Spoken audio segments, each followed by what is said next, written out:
সে অনেক অনেক দিন আগের কথা। স্বর্ণপুর নামে এক রাজ্য ছিল। সেই রাজ্যের রাজা ছিলেন যেমন দয়ালু, রানীও ছিলেন তেমন গুণবতী। আর তাদের ছিল এক কন্যা, নাম তার মোহনা। রূপে সে যেন চাঁদের কণা, আর গুণে সরস্বতী। কিন্তু রাজকন্যার মনে শান্তি ছিল না। তার একটাই দুঃখ, সে নাকি দেখতে মোটেও সুন্দর নয়। সবাই বলে আমি সুন্দর, কিন্তু কোথায় সুন্দর? আমার চোখ দুটো আরো বড় হতে পারত, নাকটা আরো একটু টিকালো হতে পারত। ইস, যদি আমি নিজের ইচ্ছে মতো রূপ বদলাতে পারতাম। রাজকন্যার এই দুঃখের কথা রাজ্যের কেউ জানত না। সে সারা দিন নিজের ঘর আর বাগানেই থাকত। একদিন গভীর রাতে, যখন সারা রাজ্য ঘুমে মগ্ন, রাজকন্যা তার ঘরের আয়নার সামনে বসে কাঁদছিল।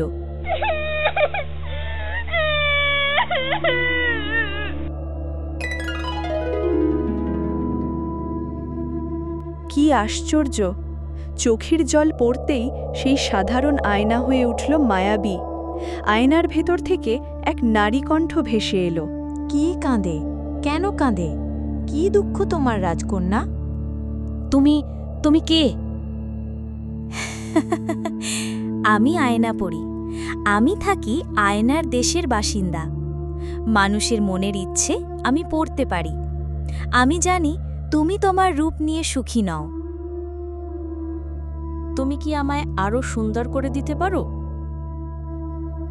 পারি, তবে তার জন্য তোমায় আমার রাজ্যে আয়নাপুরীর দেশে আসতে হবে। সেখানে আছে এক মায়াবী ঝর্ণা।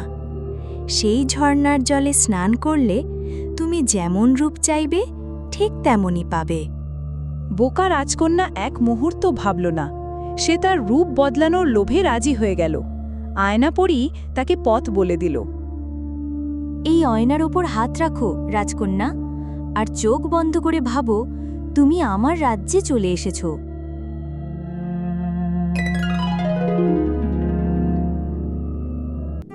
রাজকন্যা এসে পৌঁছাল আয়নাপরীর দেশে। কি অদ্ভুত সুন্দর সেই দেশ, কিন্তু কেমন যেন প্রাণহীন। কাচের পাখিগুলো গান গায় না, কাচের ফুলগুলোতে কোনো সুগন্ধ নেই। এই হলো সেই মায়ার ঝর্ণা।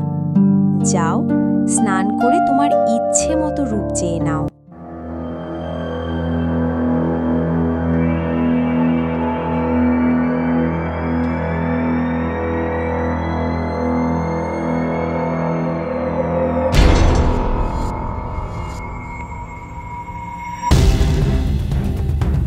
বাহ, কি সুন্দর লাগছে আমায়, ঠিক যেমনটা আমি চেয়েছিলাম।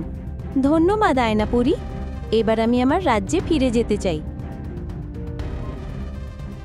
ফিরে যাবে?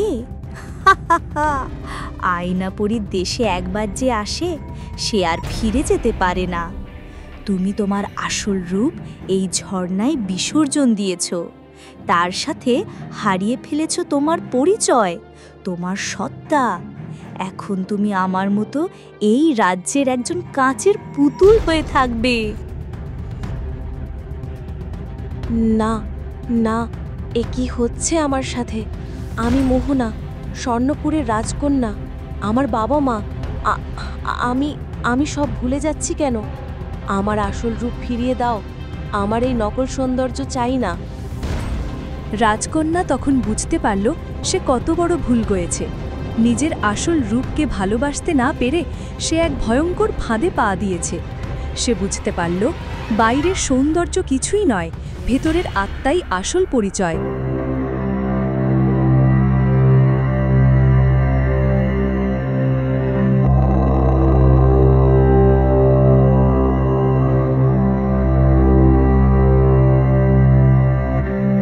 কাঁদবেন না মহারাজ, রাজকন্যা আয়নাপুরীর মায়াজালে আটকা পড়েছে। তাকে কেবল সেই ব্যক্তিই ফিরিয়ে আনতে পারবে যে তাকে তার বাহ্যিক রূপের জন্য নয়, তার গুণের জন্য ভালোবাসে।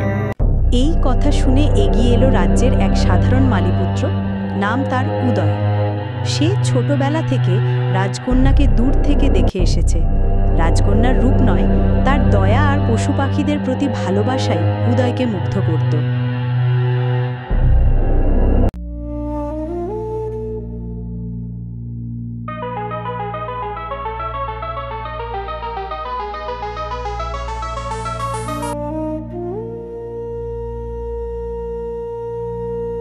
রাজকন্যা, আমি এসেছি তোমায় ফিরিয়ে নিতে।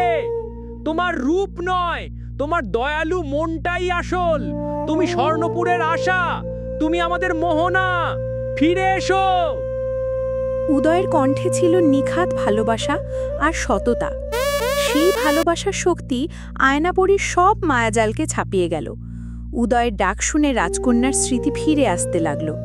তার কাঁচের শরীর আবার আগের মতো রক্তমাংসে পরিণত হল। নিজের আসল রূপ আর স্মৃতি ফিরে পেয়ে রাজকন্যা বুঝতে পারল সে আগে থেকেই কতটা সুন্দর ছিল। সে উদয়ের হাত ধরে আয়নার ভেতর দিয়ে নিজের রাজ্যে ফিরে এলো। তারপর তারা সুখে শান্তিতে বসবাস করতে লাগলো।